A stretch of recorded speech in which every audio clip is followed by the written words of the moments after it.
इस देश में प्रधानमंत्री कह रहे हैं कि हमने जनधन खाते खुलवाए। बहुत बढ़िया, बजाओ ताली। और खाते जब खुलवाए तो 500 रुपया आपसे डलवाए। देश का पॉपुलेशन प्रधानमंत्री हमेशा बोलते रहते हैं, क्या कहते हैं? 125 करोड़। अरे 125 करोड़ में से 50 करोड़ भी यदि खाता खुला तो 50 करोड़ गुना 500 रुपया कितना हुआ? जोड़ते रहिए, सुन्ना डालते रहिए। और एनपीए किसका माफ किया गया? किसका कर्जा माफ किया गया? किसान का। किसका माफ किया गया? अंबानी जी का। कितना कर्जा माफ हुआ है सोच के बताइए। उसका फिगर आपको पता है? आपको घर में जितना कमरा होगा सब में भी रखिएगा तब भी जो है बाहर रह जाएगा। 3,16,500 करोड़ रुपया कर्जा माफ किया गया है। और 3 लाख रुपया मोदी जी किससे मांग रहे हैं? आरबीआई से। और नहीं दिया तो पटेल जी को क्या बोले? ओके टाटा बाय बाय सायोनारा। 3 लाख करोड़। और 3 लाख करोड़ का एक और रहस्य और तिलिस्म है, उसको भी समझ लीजिए। जब नोटबंदी की गई तब प्रधानमंत्री ने लाल किले से कहा, बेहतरीन झूठ बोलते हैं लेकिन सामने से देखिएगा ना आपका दिल कहेगा कि कुछ भी हो इस बंदे को तो झूठ बोलने के लिए ऑस्कर मिलना चाहिए। माइक पे खड़ा होकर के उन्होंने कहा कि नोटबंदी के बाद 3 लाख करोड़ रुपया काला धन वापस आया है। तो 3 लाख करोड़ अगर काला धन वापस आया है, लॉजिक लगाइएगा, हम मोदी जी का विरोध नहीं कर रहे हैं, अपना तर्क इस्तेमाल कीजिएगा। तो मेट्रो बनाने के लिए 1 लाख करोड़ जापान से कर्जा लेने की जरूरत है? सोचिए ना सर, सोचिए, समझ में आ जाएगा। अरे कोई जन्मजात मोदी विरोधी थोड़ी हम पैदा हुए थे, उनका विरोध करने में मजा थोड़ी आता है। It's bad job, it's not a good job. क्यों करना पड़ रहा है? इसलिए करना पड़ रहा है कि बाप दादे ने जो पेड़ लगाए थे उसका मजा हमने लिया। इस देश में यदि बाबा साहब भीमराव अंबेडकर का संविधान नहीं होता तो इस देश में पब्लिक एजुकेशन पे पैसा खर्च नहीं होता और पब्लिक एजुकेशन के भीतर एक ही बेंच पे ब्राह्मण और दलित का बच्चा एक साथ बैठ करके पढ़ाई नहीं कर रहा होता। यह है संविधान की ताकत। यह संविधान किसी एक जाति, किसी एक धर्म के लिए नहीं है, यह संविधान इस देश के लिए है और देश देश के लोगों से बनता है तो लोगों के हक और अधिकार के लिए है, न्याय और बराबरी के लिए है। ये जो संविधान की ताकत है उससे जो हमने पढ़ाई की है, ये हमारी जिम्मेवारी है कि हम इसकी रक्षा करें। उसी प्रोसेस में आप ये देखिए कि 1 लाख करोड़ रुपया कर्जा ये ले लिए हैं। नारा क्या लगा रहे हैं? Made in India. वाह गुरुजी, कहते हैं मेड इन इंडिया। नागपुर में मेट्रो बन रहा है, कंपनी का नाम पढ़े हैं?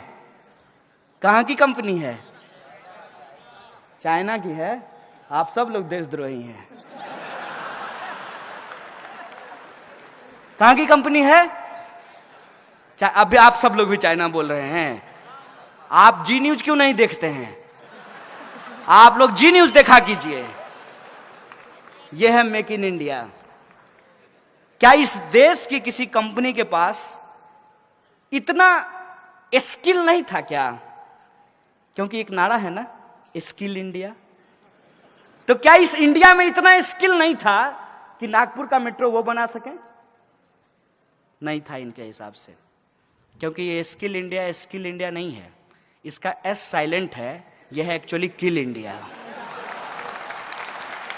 और नोटबंदी से इस देश के छोटे छोटे जो उद्योग धंधा करने वाले लोग थे, जो छोटे छोटे व्यापारी थे, उनके उद्योग धंधों को तबाह कर दिया गया और पैसा आपसे लेकर के पूंजीपतियों को दे दिया गया।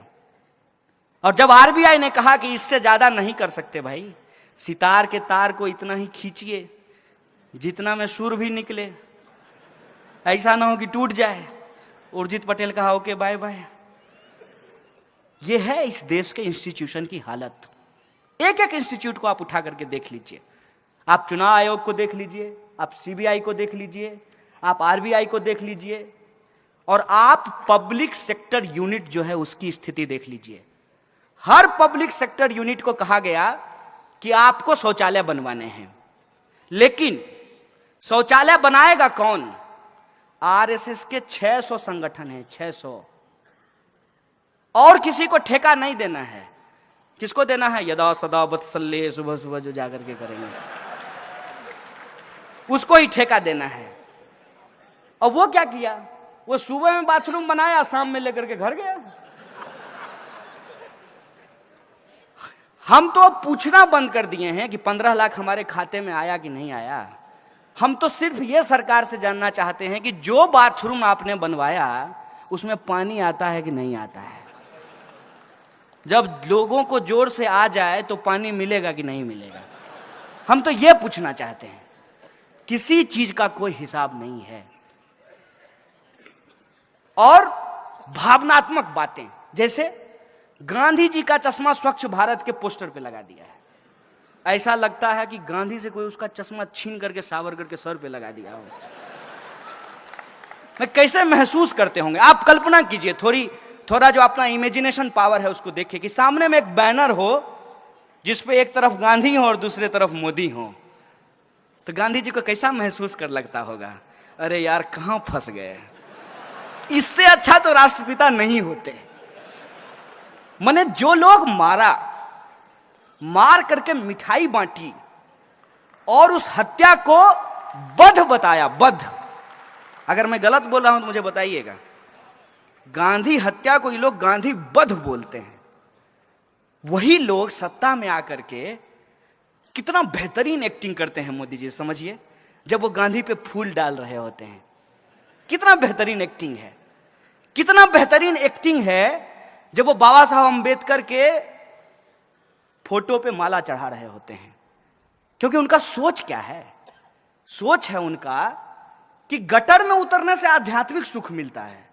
गजब का प्रधानमंत्री हो यार। तो उनका एक वीडियो आया था, योगा कर रहे थे। मन किया कि पूछना कि गटर में कब उतरिएगा आध्यात्मिक सुख के लिए। कर्मयोगी नाम का एक पुस्तक लिखे जिसमें बोले कि गटर में उतरने से आध्यात्मिक सुख मिलता है। और उससे भी ज्यादा हमारे यहां बिहार में एक शब्द कहते हैं, ढीठ। ढीठ, ढीठ कहने का मतलब यह है कि आप कुछ भी कहिए, दोनों कान का इस्तेमाल करेंगे, एक से सुनेंगे दूसरे से निकालेंगे और मुंह से मन की बात करते रहेंगे, जनता कहीं भी जाए। प्रधानमंत्री कहते हैं कि गटर के गैस से चाय बनाई जा सकती है। उनको गटर का गैस दिख जाता है। आपको गैस दिखा है? आप घर में एलपीजी यूज करते हैं ना, तो एलपीजी जो होता है उसमें स्मेल नहीं होता है ओरिजिनली, तो उसमें एक स्मेल मिलाया जाता है ताकि जब लीकेज हो तो लोगों को पता चल जाए कि गैस लीक हो रहा है। प्रधानमंत्री के पास अद्भुत कला है कि गैस भी देख लेते हैं। आंख है कि एक्सरे मशीन है, आप देख लीजिए। ऐसे ही थोड़ी उनको अवतार साबित किया गया है। तो बोले कि एक जब बार हम जा रहे थे तो गैस से जो है हमने देखा कि लोग चाय बना रहे हैं। अब इसको कोई भी कह देगा कि झूठ है। खुद प्रधानमंत्री के बगल में जब वो भाषण दे रहे होते हैं तो एक आदमी खड़ा होता है एसपीजी का, ऐसे करके, तो वो कहता होगा कितना बड़ा झूठा है यार। तो बोले कि गैस से चाय बनती है। अब देखिए एक बड़ी मार्मिक बात है यहां पे कि गैस से चाय बनती है, ना दिखने वाली गैस आपको दिख जाती है, लेकिन उस गैस से इंसान मरते हैं ये आपको नहीं दिखता है। हर दिन आप अखबार उठा करके देख लीजिए, इस देश के किसी ना किसी कोने में जो मैनुअल स्कैवेंजिंग करने वाले लोग हैं, गटर में उतरने के चलते उनकी मौत हो जाती है। 9,000 करोड़ रुपया लेकर के एक पूंजीपति भाग जाता है, भागते रहता है। 2 योजना मशहूर है प्रधानमंत्री की, देश में पकौड़ा योजना और विदेश में भगौरा योजना है। ये जो है ये साहब एक किसी पूंजीपति से अगर उसका एनपीए ये वसूल लें, 56 इंच का सीना है ना, खुद ही कहे थे, तो अपना 56 इंच का सीना का इस्तेमाल करें और किसी एक पूंजीपति का कॉलर पकड़ करके कहेंगे कि सारा एनपीए सरकार के खाते में जमा करो, और एक पूंजीपति के एनपीए से इस देश में सदा सदा के लिए मैनुअल स्कैवेंजिंग को खत्म किया जा सकता है। लेकिन प्रायोरिटी होगी तब ना, प्रायोरिटी जनता कभी थी ही नहीं। इस देश के दलित, किसान, मजदूर, आदिवासी, महिला, अल्पसंख्यक, ये इनके एजेंडे में कभी शामिल ही नहीं थे। और इस पे यदि आपको भरोसा नहीं होता है, प्रधानमंत्री का बयान जब वो मुख्यमंत्री थे तब का आप जाकर के सुन लीजिए। पैसा नहीं लगेगा, जियो धन धनाधन। अब क्या वो बनाए अपने प्रचार के लिए, तो हम यूज कर लेते हैं अपने प्रचार के लिए। आप YouTube पे जाके सुनिए। 2002 दंगे के बाद जब पत्रकार ने प्रधानमंत्री से पूछा कि आप रिलीफ कैंप में क्यों नहीं जाते हैं, तो जानते हैं प्रधानमंत्री ने क्या कहा था? प्रधानमंत्री ने कहा था कि वो बच्चा पैदा करने का खान है, वहां जाकर के क्या करेंगे। ये प्रधानमंत्री के शब्द हैं।